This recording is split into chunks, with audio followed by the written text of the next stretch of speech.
Уся Беларусь абмяркоўвае трагедыю. Аўтобус з беларускімі дзецьмі, які ехаў па трасе Гомель-Бранск, трапіў пад удар беспілотніка. У выніку адна жанчына загінула, 8 паранена, сярод іх 6 дзяцей. Гэтая драма ёсць заканамерны вынік той вайны, якая адбываецца па суседству. Як кажа Лукашенко, за плотом. Война сегодня не просто где-то далеко, а у нас, я говорю, за забором, а иногда и ближе. Гэта рано ці позна магло здарыцца. У Беларусь дроны залятаюць амаль кожны дзень, як кажуць беларускія генералы. Яны падалі ў нават гарадах буйных, і ў Гомелі, і нават у Менску. А вось цяпер драма здарылася на тэрыторыі Расіі. Узнікае лагічнае пытанне, якое задаюць у сацыяльных сетках людзі: а што бацькі тых дзяцей, якіх яны накіравалі адпачываць у Расію, не ведалі, што тут увогуле ідзе вайна? І вось тут сапраўды лагічнае пытанне. Праблема ў тым, што беларуская прапаганда і расійская прапаганда па тэлевізіі хаваюць тую рэальную карціну, якая складваецца ў Расіі, хаваюць тое, што украінскія дроны наносяць удары па стратэгічным аб'ектам у розных гарадах Расіі, што Расія сёння небяспечная, што ёсць праблемы з палівам у Крыму і так далей. І калі людзі глядзяць толькі гэтую тэлевізію, то яны проста не ведаюць пра ўсю гэту сітуацыю. Цікава тое, што на пачатку беларуская прапагандысцкая машына напоўніцу закруціла кола нянавісці супраць украінцаў, дэманізацыя Украіны, але, здаецца, к вечару адбылася некая адмашка, некі загад зверху. У выніку прапаганда трохі прытармазіла і стала каментаваць сітуацыю больш стрымана. Якія высновы робяць беларускія ўлады? Высновы, якія робяць беларускія ўлады, даволі знамінальныя. І прадстаўнік МЗС заявіў, што трэба з асцярожнасцю ехаць у прыфрантавыя раёны, якія небяспечныя. І намеснік старшыні гомельскага аблвыканкама прыкладна пра гэта пацвердзіў, што перавозчык узяў вельмі небяспечны маршрут. Сам Лукашенко сказаў, што надо посидеть дома это время. Надо заниматься футболом и другими мероприятиями здесь. Здесь более комфортно в тихой, спокойной стране. И надо запретить всякие поездки без государственного на то надзора и разрешения. Але мне здаецца, што усе гэтыя высновы больш ярка зрабіла Святлана Ціхановская, якая сказала: не едзьце ў Расію, там небяспечна. То бок, можна сказаць, што па гэтаму пытанню і ў апазіцыі, і ў улады амаль кансэнсус. Рэдкая сітуацыя, калі па некаму пытанню у уладаў і апазіцыі кансэнсус. Чаму рэакцыя Лукашэнкі даволі стрыманая? Сапраўды, Лукашенко даволі асцярожна выказваўся наконт гэтай сітуацыі. Ён сказаў, што будзем разбирацца. Мы не торопимся делать какие-то выводы, но мы четко констатируем факт, что это беспилотник украинского происхождения.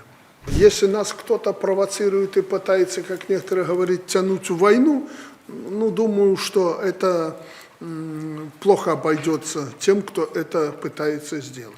Хто збіраецца ўцягнуць у вайну, якія там злыя сілы, з якога боку, захаду ці ўсходу, Лукашенко не ўдакладніў.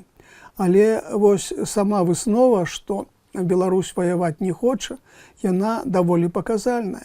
Потому что мы понимаем, не дай бог будет развязана горячая война, мы будем просто похожи на смертников. І можна сказаць, што гэтая стрыманасць, гэтыя высновы зробленыя, скажем так, у духу таго інтэрв'ю, якое гэтым тыднем з'явілася на тэлеканале Аль-Арабія, дзе таксама Лукашенко доўга казаў, што воевать не хоча. Беларусь первая Мы это понимаем, поэтому не хотим воевать. Беларусь очень уязвима в военном отношении, если Украина начнет атаковать Беларусь так же, как она атакует Россию. Потому что Беларусь у украинских военных как на ладони. Вторая причина – народ наш не приемлет войн. Гэта вельмі паказальна, бо раней Лукашенко усяляк пужаў Украіну, пужаў краіны заходнія, казаў, што фактычна і ён, і генералы увесь час цвердзілі, што амаль ад Масквы да брытанскіх марэй беларускае войска ўсіх мацней. А сёння высвятляецца, што яно ўразлівае, што яно ваяваць на роўных з Украінай не можа. І таму Беларусь ваяваць не хоча, не можа і не збіраецца. І яшчэ важная выснова зноў жа. Калісьці Лукашенко апавядаў, што Кіеў будзе ўзяты за 3 дні. Эта война продлится, Володя, максимум 3-4 дня. Там некому будет против нас воевать. І хоць ён увесь час таксама заклікаў да міру, але чамусьці заклікаў толькі адзін бок. Заклікаў кіраўніцтва Украіны капітуляваць, таму што калі Украіна будзе працягваць вайну, то будзе толькі горш. Через несколько, месяц, 1,5-2, не знаю, там вообще даже оборонительных сооружений не останется. Россияне все это потихонечку отгрызут, захватят и пойдут дальше, отвоюют. А вось цяпер рыторыка змянілася. Цяпер Лукашенко кажа, што вайна зашла ў тупік, і таму трэба абодвум бакам, на што звяртаю увагу, шукаць кампраміс. Надо идти на компромисс.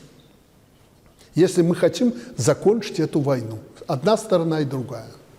Когда две стороны осознают все войны, столкновения, гибель людей в головах тех, кто принимает решения.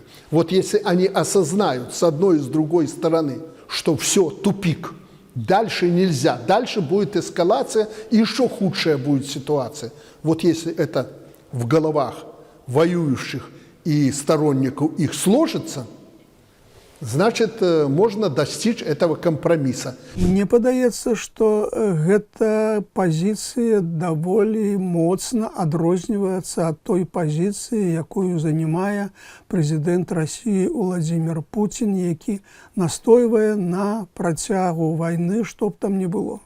А чаго раптам рыторыка змянілася? А рыторыка Лукашэнкі змянілася, што ён адчуў, што вайна развіваецца не ў кірунку на карысць Расіі, што украінскія дроны вельмі моцна ўплываюць на хаду гэтай вайны, што расійскае насельніцтва незадаволенае, тут і дэфіцыт бюджэту, тут і знікненне час ад часу інтэрнэту, тут і праблемы з палівам у шмат якіх рэгіёнах, і тое, што і адпачыць нармальна на цёплым моры не атрымаецца, бо у Крыму дэфіцыт паліва, Туапсе ўсе бачылі, якія там пажары былі, і гэта сведчыць пра тое, што вайна развіваецца не на карысць Расіі, і Лукашенко глядзіць на гэтую сітуацыю больш рэалістычна, чым Пуцін. Важны момант в міжнародных падзеях. Злучаныя Штаты і Іран дамовіліся пра спыненне вайны, адкрыццё Армузскага праліву і заканчэнне баявых дзеянняў. Гэта важная выснова для ўсяго свету, бо ўвесь свет пакутаваў ад недахопу, ад дэфіцыту нафты і ад росту цэнаў на нафтапрадукты. А пры чым тут Беларусь? Гэта кранае Беларусь ускосна. Калі цэны на нафту пойдуць уніз, то гэта ўплывае і на рэйтынг рэспубліканцаў ЗША, на рэйтынг Дональда Трампа, і гэта можа паўплываць на вынікі выбараў амерыканскі кангрэс, што зноў жа ўплывае на палітыку Злучаных Штатаў і адносна Еўропы, і адносна Расіі, і адносна Беларусі. З падзеннем цэнаў на нафту Расія атрымае менш грошай у свой бюджэт, павялічыцца дэфіцыт гэтага бюджэту, павялічыцца праблемы эканамічныя ў Расіі, і гэта непасрэдна будзе ўплываць на хаду расійска-украінскай вайны, ну і на Беларусь, якая тут побач, якая вельмі моцна залежыць ад таго, як гэта вайна ідзе і чым яна закончыцца.